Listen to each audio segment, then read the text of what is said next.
कमाल ने ईर्षा को साफ साफ धमकी दे दी है और कह दिया है कि अगर तुम्हारा बाप इधर होता तो मैं तुम्हें कभी माफ़ नहीं करता, तुम्हें यहाँ से चलता करता, यानी कि तुम्हें यहाँ पे नहीं रहने देता। लेकिन हम देखेंगे कि वो उसके बाप की वजह से खामोश हो चुका है, क्योंकि वो जानता है कि ईर्षा का और कहीं ठिकाना है ही नहीं, जिसकी वजह से मजबूरी उसको उसके साथ ज़िंदगी गुजारनी पड़ेगी। लेकिन जब उसको पता चल जाएगा कि वो जमशेद से मोहब्बत नहीं करती थी, फिर उसके दिल से सारे गिले शिकवे निकल जाएंगे। फ़िलहाल तो वो काफ़ी ज़्यादा डिप्रेस्ड है, उसको समझ नहीं आ रही है कि वो आखिर क्या करे।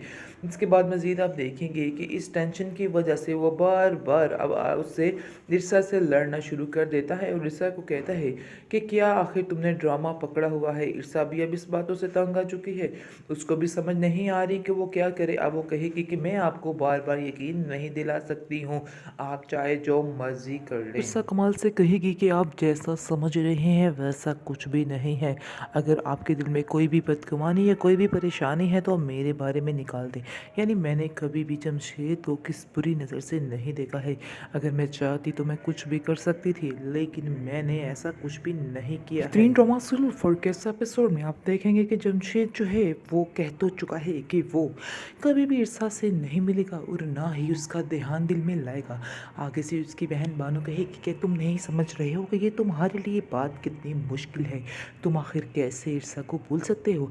इस पर वो कहता है कि मैं ईर्षा की खुशी के लिए कुछ भी कर सकता हूँ, चाहे जो मर्जी हो जाए। इस पर वो कहती है कि मैं ये तो बात जानती हूँ कि तुम कभी भी ईर्षा को नहीं भूल पाओगे। आगे से कहेगा कि नहीं, मैंने अब ये चीज़ ठान ली है कि मैं ईर्षा की खुशी के लिए सारा कुछ करने को तैयार हूँ, चाहे जो मर्ज़ी हो जाए।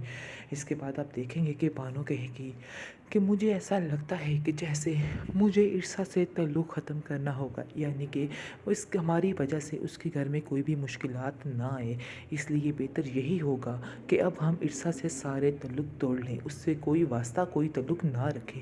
इस पर जमशेद कहेगा हाँ, मेरा भी यही मानना है, हमें ऐसा ही करना चाहिए, क्योंकि जब तक हम उसके साथ रहेंगे, उससे बातें करते रहेंगे, वो कहीं ना कहीं उसका मेरे बारे में ख्याल आता ही रहेगा। इसलिए बेहतर यही है कि जितनी जल्दी हो सके ये काम हमें कर लेना चाहिए, और तुम भी अब ईर्षा से कोई बात ताल्लुक़ वास्ता मत रखना, अब हमें उसे भूलना ही होगा। इस पर उसकी माँ कहती है कि मैं ईर्षा को कभी माफ़ नहीं करूँगी जो कुछ उसने तुम्हारे साथ किया है।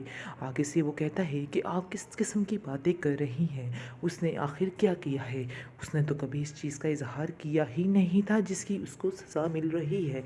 इसलिए बेहतर यही होगा कि आप लोग ईर्षा के बारे में जो कुछ सोच रहे हैं वो दिल से निकाल दें, ऐसी तो कोई बात नहीं है। वो दिल ही दिल में सोचता है कि मैं ईर्षा को एक और मौका दूंगा और उसको आजमाऊंगा, क्योंकि मेरी भी तो एक पास था, तो क्या मैं इस पास को भूल सका हूँ या अपनी बीवी को पहली को भूल सकता हूँ? नहीं भूल सकता। इसलिए मैं उम्मीद यही करूँगा कि ईर्षा जो है वो सिर्फ़ और सिर्फ मेरी ही रहेगी और किसी का उसकी ज़िंदगी में कोई अमल दखल नहीं होगा।